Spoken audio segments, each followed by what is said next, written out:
how do you explain when things don't go as we assume? Or better, how do you explain when others are able to achieve things that seem to defy all of the assumptions? For example, why is Apple so innovative? Year after year after year after year, they're more innovative than all their competition. And yet, they're just a computer company. They're just like everyone else. They have the same access to the same talent, the same agencies, the same consultants, the same media. Then why is it that they seem to have something different? Why is it that Martin Luther King led the civil rights movement? He wasn't the only man who suffered in a pre-civil rights America, and he certainly wasn't the only great orator of the day. Why him? And why is it that the Wright brothers were able to figure out controlled powered manned flight when there were certainly other teams who were better qualified, better funded, and they didn't achieve powered manned flight, and the Wright brothers beat them to it? There's something else at play here. About 3.5 years ago, I made a discovery, and this discovery profoundly changed my view on how I thought the world worked, and it even profoundly changed the way in which I operate in it. As it turns out, there's a pattern. As it turns out, all the great and inspiring leaders and organizations in the world, whether it's Apple or Martin Luther King or the Wright brothers, they all think, act, and communicate the exact same way, and it's the complete opposite to everyone else. All I did was codify it. And it's probably the world's simplest idea. I call it the golden circle.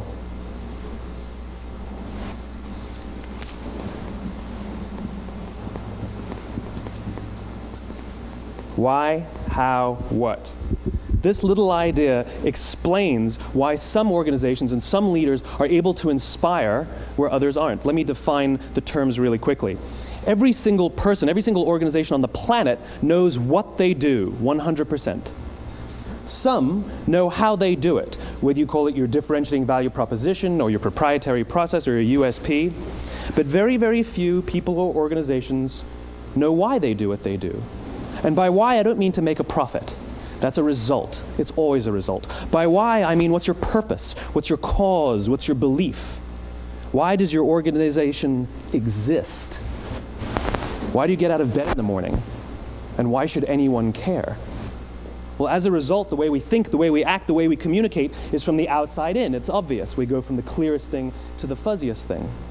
But the inspired leaders and the inspired organizations, regardless of their size, regardless of their industry, all think, act, and communicate from the inside out. Let me give you an example. I use Apple because they're easy to understand and everybody gets it. If Apple were like everyone else, a marketing message from them might sound like this. We make great computers. They're beautifully designed, simple to use, and user-friendly. Want to buy one? Meh. And that's how most of us communicate. That's how most marketing is done, that's how most sales is done, and that's how most of us communicate interpersonally. We say what we do, we say how we're different or how we're better, and we expect some sort of behavior, a purchase, a vote, something like that. Here's our new law firm. We have the best lawyers with the biggest clients. We have, we always perform for our clients, do business with us. Here's our new car. It gets great gas mileage. It has, leather seats. Buy our car. But it's uninspiring. Here's how Apple actually communicates. Everything we do, we believe in challenging the status quo. We believe in thinking differently. The way we challenge the status quo is by making our products beautifully designed, simple to use, and user-friendly. We just happen to make great computers. Want to buy one? Totally different, right? You're ready to buy a computer from me. All I did was reverse the order of the information. What it proves to us is that people don't buy what you do, people buy why you do it. People don't buy what you do, they buy why you do it. This explains why every single person in this room is perfectly comfortable buying a computer from Apple. But we're also perfectly comfortable buying an MP3 player from Apple, or a phone from Apple, or a DVR from Apple. But as I said before, Apple's just a computer company. There's nothing that distinguishes them structurally from any of their competitors. Their competitors are all equally qualified to make all of these products. In fact, they tried. A few years ago, Gateway came out with flat-screen TVs. They're eminently qualified to make flat-screen TVs. They've been making flat-screen monitors for years. Nobody bought one.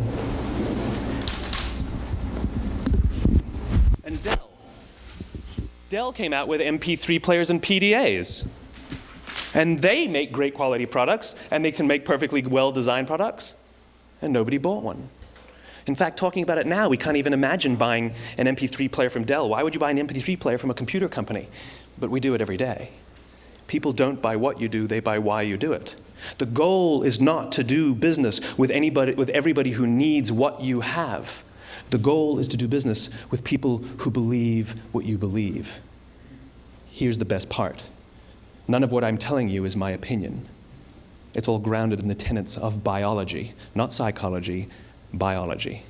If you look at a cross-section of the human brain, looking from the top down, what you see is the human brain is actually broken into 3 major components that correlate perfectly with the golden circle.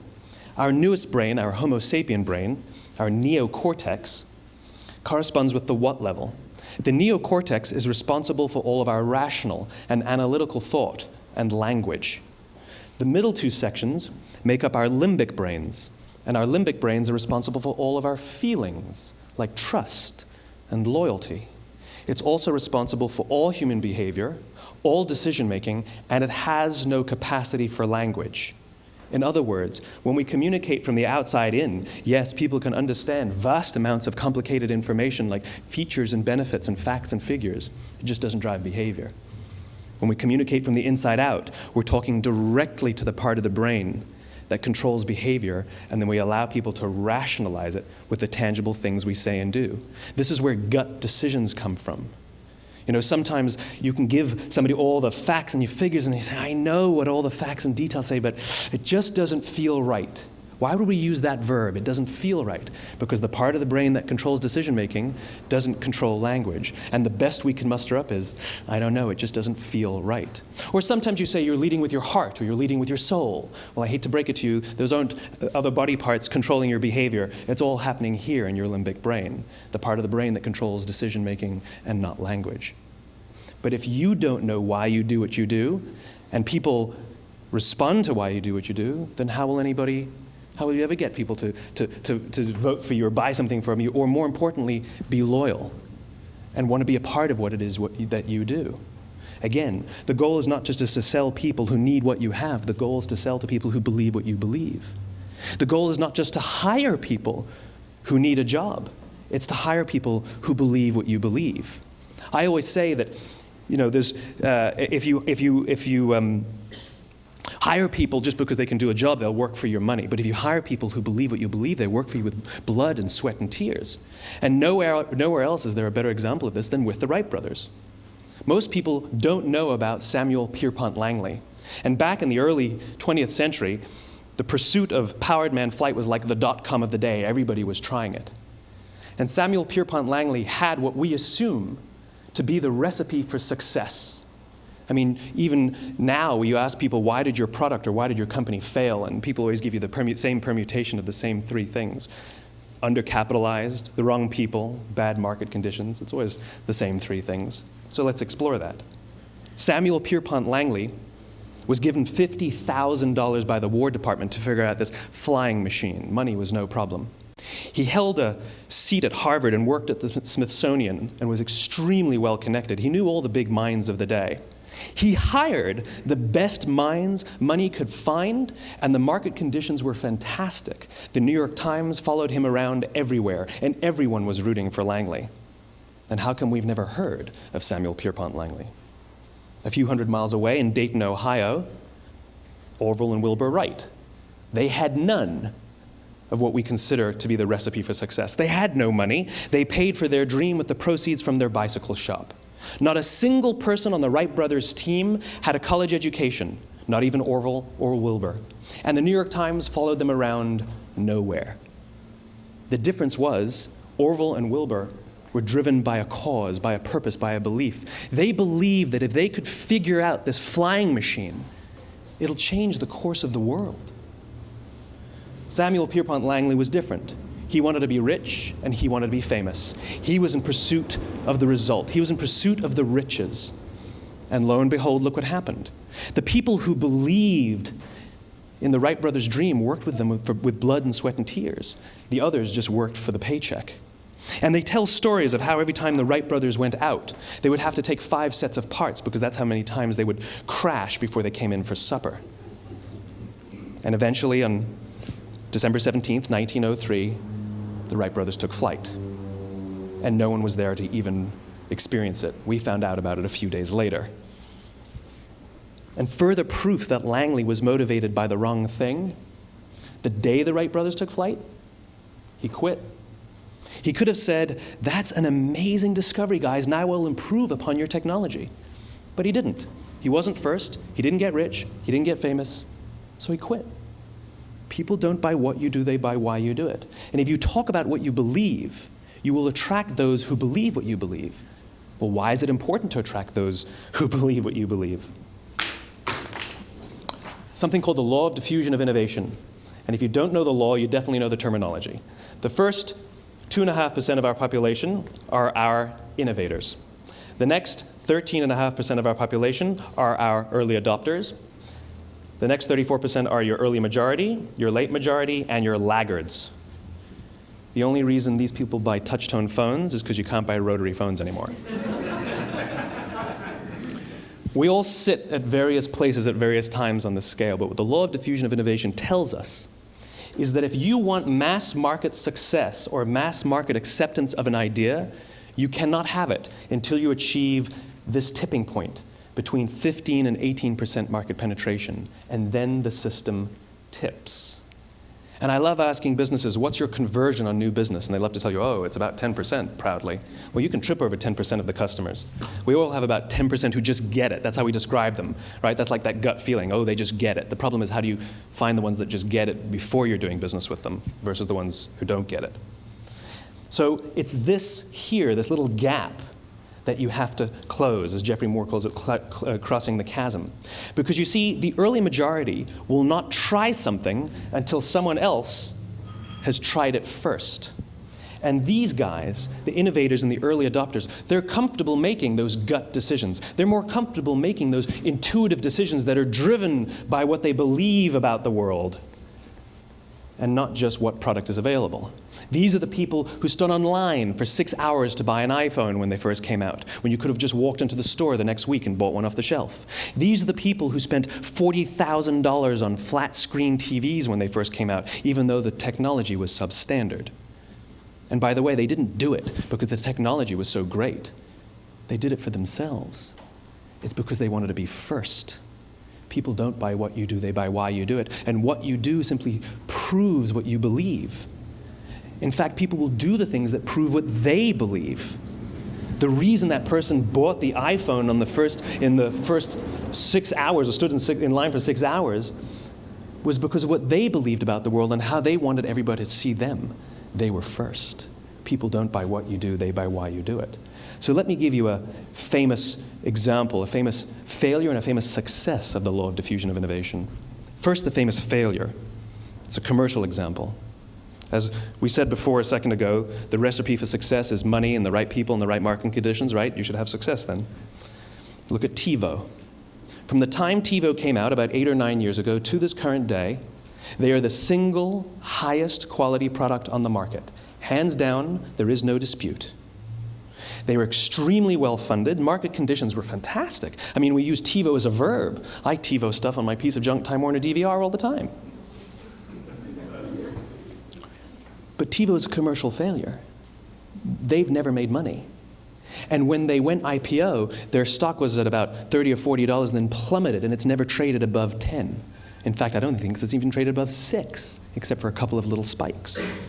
Because you see, when TiVo launched their product, they told us all what they had. They said, we have a product that pauses live TV, skips commercials, rewinds live TV, and memorizes your viewing habits without you even asking. And the cynical majority said, we don't believe you, we don't need it, we don't like it, you're scaring us. What if they had said, if you're the kind of person who likes to have total control over every aspect of your life, boy, do we have a product for you. It pauses live TV, skips commercials, memorizes your viewing habits, etc., etc. People don't buy what you do, they buy why you do it, and what you do simply serves as the proof of what you believe. Now let me give you a successful example of the law of diffusion of innovation. In the summer of 1963, 250,000 people showed up on the Mall in Washington to hear Dr. King speak.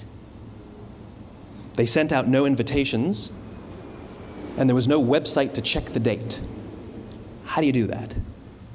Well, Dr. King wasn't the only man in America who was a great orator. He wasn't the only man in America who suffered in a pre-civil rights America. In fact, some of his ideas were bad. But he had a gift.